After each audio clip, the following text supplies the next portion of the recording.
Thank you.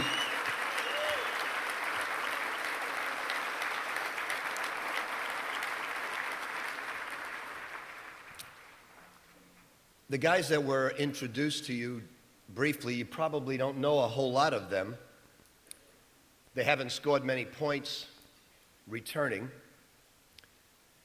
And you're not sure what to expect when you put together a team where the high scorer probably averaged less than 5 points per game. But because I'm such a believer in the one and done, we had two young men join us who totally have changed the makeup of our basketball team. Damian was the fourth leading scorer in the nation last year for Drexel, which doesn't play real fast, so that's quite an achievement. And he backs it up with an unbelievable attitude. And Trey Lewis, who is our other fifth-year senior, backs up his game by playing multiple positions and leading. You never know what type of attitude you're going to have each year. And you've often heard the thing, one rotten apple can spoil a bunch, and I've coached some teams where that's evident and true. And then you get the one or two people that can totally change the dynamics. I'll say after practice, "What's going on down there?" And they say, "They're singing karaoke." I said, "Guys are doing that?" He said, "Yes, they do it almost every day. They dance and they sing." I had something that's never happened to me before in practice. All week long, the same player kept telling me thank you after practice. I really appreciate it. And I thought he was conning me, but then after getting to know Donovan, I realized he's truly thanking me for practice. So it's an unusual group. It's a different group. And I think we'll be, as I look at our strengths, one of the leading shot blocking teams in the nation, something I've never had. But we probably have close to 15 to 25 block shots per practice, which is very unusual. I will say this, and it's been said many times, and our media will find out this, it's probably the finest collection of people I'll ever coach. And that's quite a statement because I've coached some outstanding teams with outstanding people on it. So they're going to be a great group for you to watch. Now, I will say this to you. I'm going to try to get through this the right way because the NCAA has not ordered me, suggested to me that I don't say anything about anything. So the great thing about that, I'm not going to media day. I get to avoid all these questions which people will ask. But I believe in a few things. Ralph said to me as we were discussing today, it was kind of funny. He came into my office. I said, "How did your doctor appointments go?" And he said, "Not good." I said, "What do you mean?" He said, "Well, my heart's been out of rhythm 37 times since this thing happened." He looked at me and said, "How'd your doctor's appointment go?" I felt like we were the Sunshine Boys. And I said, "Not good, Ralph. I've got walking pneumonia." And so automatically pulled his chair back. I said, "No, I think I'm okay now. I'm under medication. But I just found out about it." And I said, "Why do you have that sleeve on your arm?" He said, "Must be the high blood pressure's affecting my arm." He said, "Why do you have that ice on your knee?" I said, "Can we stop talking? I feel like killing myself." Well, last week, we had a nice luncheon for our athletic director. He won the AD of the year for everything he's given.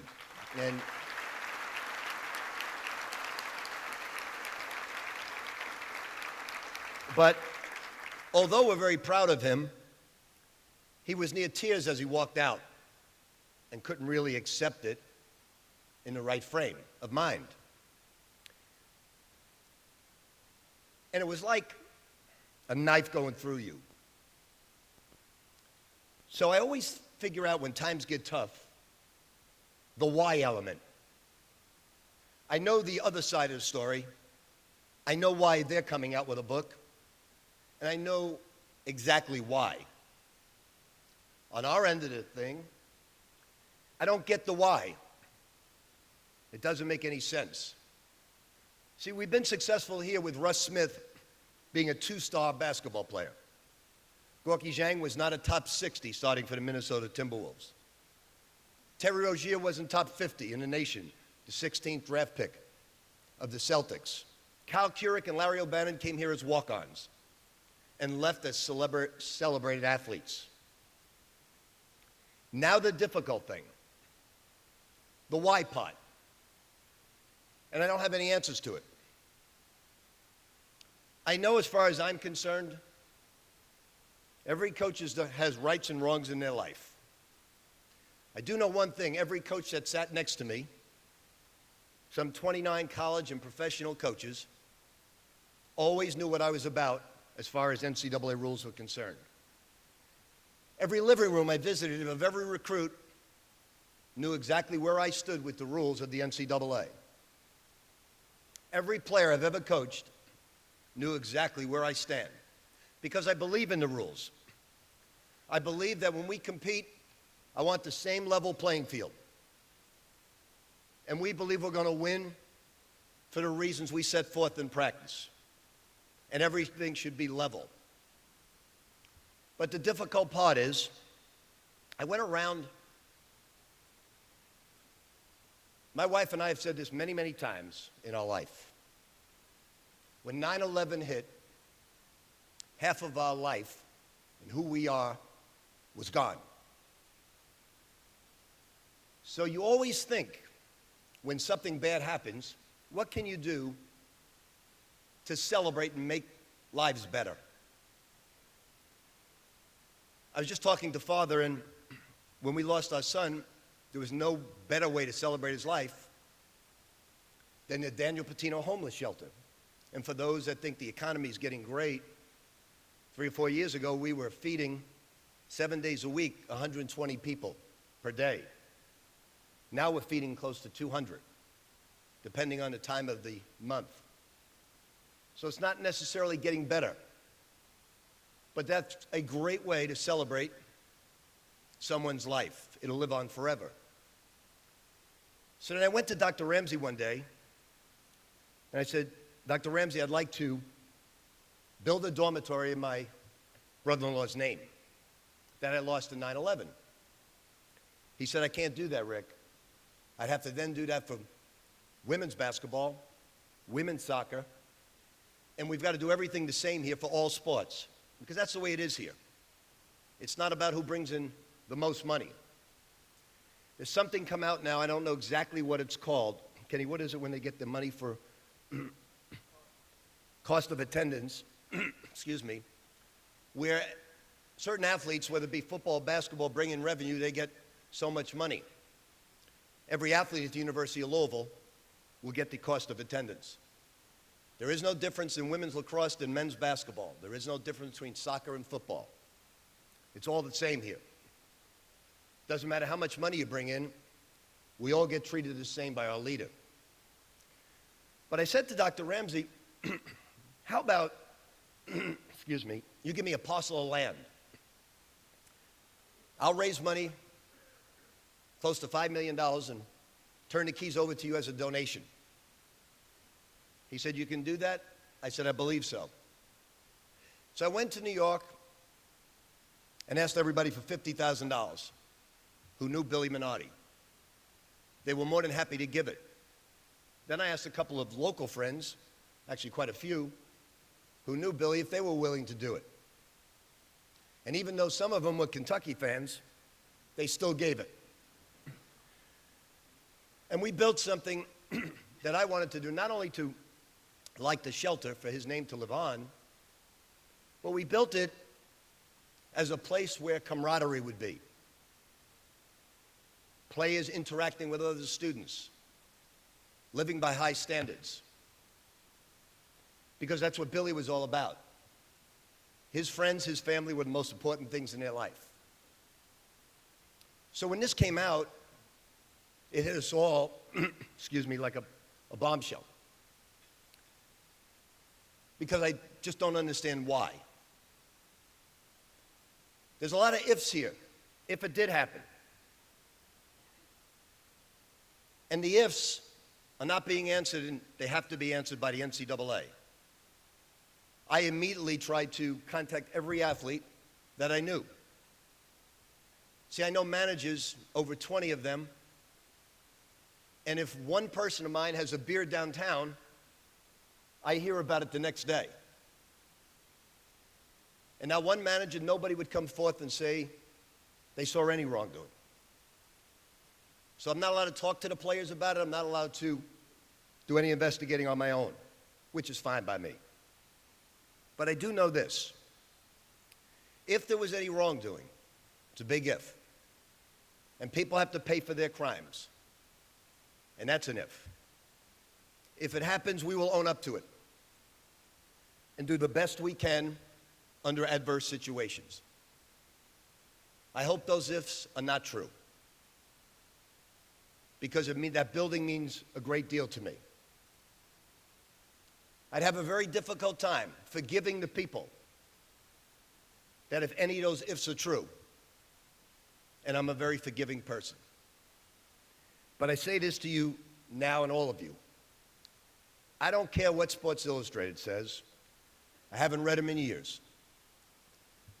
I'm not sure that what the media is saying about me, except text messages I get all the time saying, hang in there, I know it's tough. Would please stop texting me that? If you're out there, please stop texting me. But we will survive in a way. I know the way women are treated on this campus, but unfortunately on every campus in America, women are mistreated at times. And that lack of respect must stop everywhere. And there are times where you'll see certain universities go through problems. It's how you solve the problems that are important. I don't have any concern about solving these problems at all. I had a friend, some people thought he blindsided me. He probably did. Very similar to President Obama being blindsided by Steve Kropp, I believe his name is, on a recent interview in 60 Minutes. They all said that was his friend. Well, the person who blindsided me is my friend. First question he asked, and I was going on his show in tough times to be nice, he said, will you resign? Are you considering resigning? I said, well, hello to you too, Terry. In the end, I had no problem with it. Just like Steve Kropp had a job to do, so does he. His job is not to build me up at that moment. His job is to get to the truth. And that's not what friends are for when you go on an interview, obviously. But we will find the truth, whatever that may be, and people will pay the price for any wrongdoing that may occur. So I know the whys from the other end. I don't know the why for our end. Still can't figure it out. No matter how much little sleep I get, no matter how much my mind wanders at night, I know what the University of Louisville is all about. I know what Tom Jurich is all about. And without being praising and patronizing myself, as far as NCAA rules are about, I know what I'm all about. That one-day contract, the ability to look in the mirror and feel good about yourself for 41 years of coaching, I feel great about myself.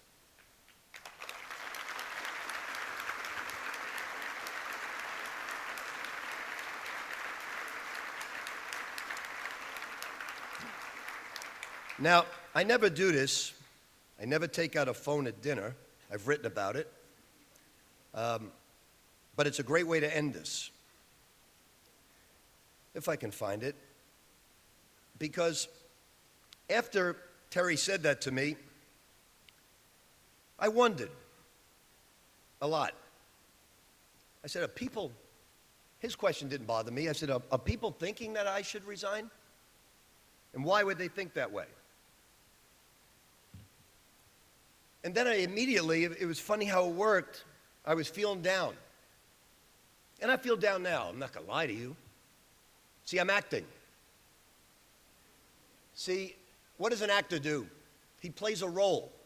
He finds out everything about that person and gets into it. And that's what a coach does under the influence of adversity. He acts. He gets between the lines. And like I told my team the other day, I said, hey guys, I'm down. And every time I step between those lines, you lift me up. Because I've never had a group like this in my life. But after that night, when I started wondering about what was said, because I don't read or listen except for those text messages that come my way, I got a text from one of my players, and I don't want to embarrass him by naming him. He said, the enemy comes to kill, steal, and destroy. We have something very special on our horizon. And this attack on our program is just verification. The Bible says that no weapon formed against you shall prosper. But it never said that it wouldn't form. I serve a God who can use our problems to bring glory to his name. Have no fear, Coach. I love you. So,